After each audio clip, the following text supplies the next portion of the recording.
इस वक्त की बड़ी खबर से आपको अपडेट करवा देते हैं जो कि रायपुर से आ रही है। बलौदा बाजार की घटना पर सियासत शुरू हो चुकी है। इस वक्त की बड़ी खबर रायपुर से कांग्रेस के संलिप्त वाले अरुण साव के बयान पर डहरिया का पलटवार सामने आया है।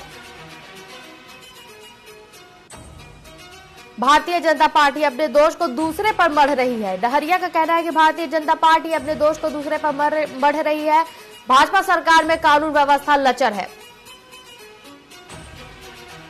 बलौदा बाजार में प्रदर्शन को लेकर सियासत तेज हो चुकी है। सरकार कैसे चल रही है ये समझ से परे है। डहरिया का बयान सामने आया है। इस पूरे मामले को लेकर सरकार में रहते हुए अपना दोष दूसरों पर थोपना शर्मनाक है। कांग्रेस संलिप्त वाले बयान पर अरुण साव के कांग्रेस की संलिप्ति वाली बयान पर डहरिया का पलटवार। बलौदा बाजार की घटना पर सियासत शुरू हो चुकी है। देखिए, 5 साल में जब उनकी सरकार थी तब भी प्रदेश में अराजकता अव्यवस्था उन्होंने फैला कर रखी थी। सत्ता में जाने के बाद, सत्ता से हटने के बाद उनकी मानसिकता में बदलाव नहीं आया है और जिस प्रकार से कांग्रेस के विधायकों और नेताओं की भूमिका दिखी है, फोटोग्राफ में दिखे हैं, कार्यक्रम में दिखे हैं, तो कहीं न कहीं ये स्पष्ट हो रहा है कि कांग्रेस के नेताओं ने इस घटना को अंजाम देने में कोई पर्दे के पीछे, कोई पर्दे के बाहर रहकर भूमिका निभाई है। निश्चित रूप से घटना की विस्तृत जांच होगी और जो भी दोषी पाए जाएंगे उन पर कड़ी कार्रवाई होगी। निश्चित रूप से सरकार इस पर विचार कर रही है कि जो नुकसान हुआ है तो जो दोषी लोग हैं उनसे उस नुकसान की भरपाई कराई जाए। देखिए, भारतीय जनता पार्टी अपना दोष दूसरे पे मढ़ने का काम न करे। सरकार फेल्योर है और पूरी तरह से सरकारी मशीनरी खत्म हो चुकी है। कानून व्यवस्था की स्थिति अत्यंत खराब हो गई है और जिस तरह की सरकार चल रही छत्तीसगढ़ में, ऐसा नहीं लग रहा है कि छत्तीसगढ़ में सरकार चल रही है और अपना दोष दूसरों पे मढ़ने का काम इन लोग कर रहे हैं। ये तो शर्मनाक बात है और इस तरह से अगर ये करेंगे तो निश्चित रूप से उसका नुकसान प्रदेश को होगा और बिना देखे ताके जो वहां पे जो धरना प्रदर्शन हुआ उसमें भारतीय जनता पार्टी के बहुत सारे लोग शामिल थे। उनका नाम क्यों नहीं लिया जा रहा है? भारतीय जनता, हम उपलब्ध कराएंगे क्या कि कौन कौन लोग भारतीय जनता पार्टी के उसमें शामिल थे? वो वीडियो में, फोटोग्राफी में, सारे में दिख रहे हैं। इस खबर पर अधिक जानकारी के लिए हमारे साथ बीजेपी महामंत्री संजय श्रीवास्तव और कांग्रेस प्रवक्ता धनंजय ठाकुर जुड़ चुके हैं।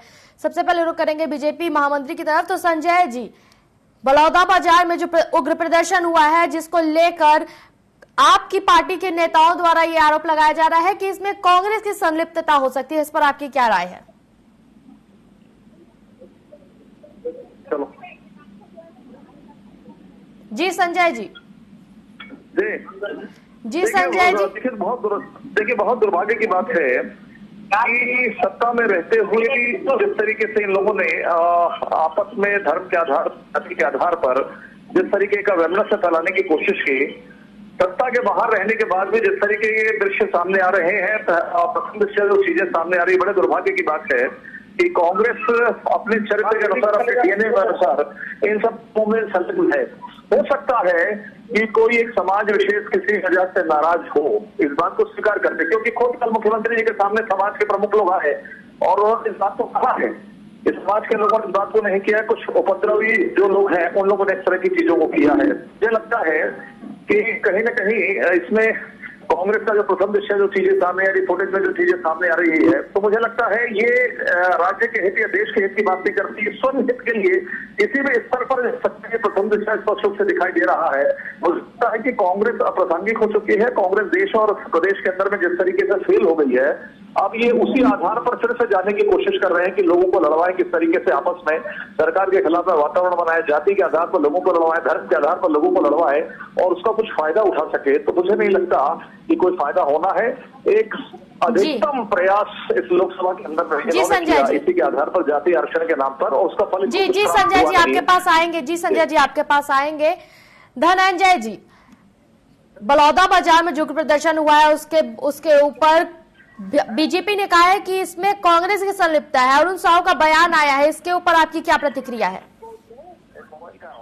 देखिए, अरुण साव नाकाम सरकार के उप मुख्यमंत्री हैं और लगातार आप देखेंगे भाजपा की सरकार बनने के बाद प्रदेश में अराजकता फैला है, कानून व्यवस्था समाप्त हो चुकी है, हत्याएं हो रही है, बलात्कार हो रहा है, जनहित घटनाएं हो रही, तोड़फोड़ हो रहा है।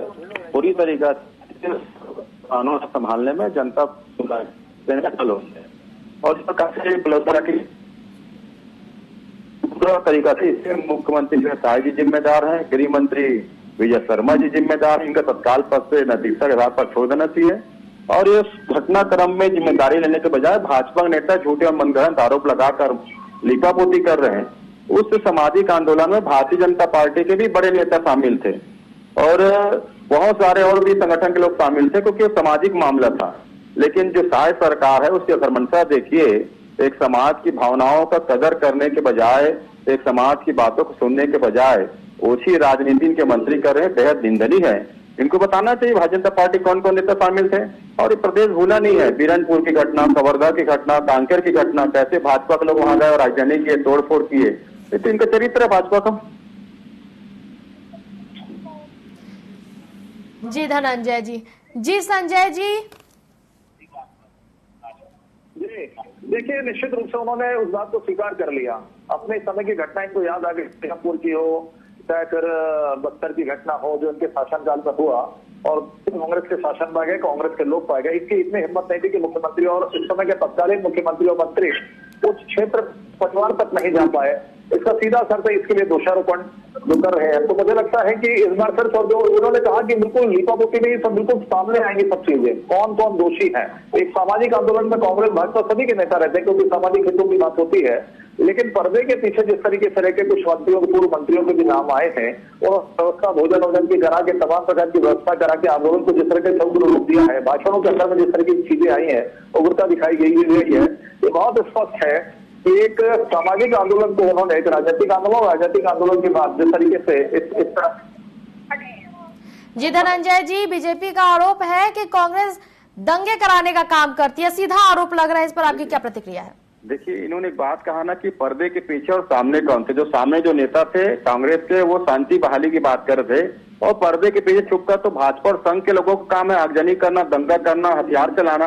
तो मैं इनसे कहता हूं कि भाजपा कौन कौन नेता पर्दे के पीछे छुप के वहां पे आंदोलन में शामिल थे, बताएं। यहाँ पर पूरे देश में देख लीजिएगा भारतीय जनता पार्टी का चरित्र। मैं कह रहा हूँ ना, बीरनपुर मामले में जो अरुण साहू जी प्रदेश कवर्धा में देख लीजिए, कांकेर में एसपी का सर फोड़ देते हैं। तो दंगा कराना तो भाजपा नेताओं का चरित्र है और एक खुद स्वीकार कर रहे हैं कि पर्दे के पीछे इनके नेता थे। तो उनको कौन भेजा था, वो कौन लोग हैं जो जाके सबके समाज को बदनाम करने की कोशिश कर रहे लोग, काम करने बदनाम करने की कोशिश की और पूरा भाजपा का चरित्र देश में देखा है। किसान आंदोलन हो तो भाजपा नेता कपड़ा बदल के पहुंचते हैं, कहीं भी आंदोलन हो आरएसएस के लोग पहुंचते हैं, दंगा करते हैं। इनका चरित्र है। मत कहा पीछे थे और इन्हें स्वीकार के इनके नेता पर्दे के पीछे थे। जी धनंजय जी। जी संजय जी, आप दोनों का हमारे साथ जुड़ने के लिए और इतनी सारी जानकारी के लिए धन्यवाद। इस वक्त की बड़ी खबर आपको बता रहे हैं रायपुर से। बलौदाबाजार में हुए घटना पर सियासत तेज हो चुकी है।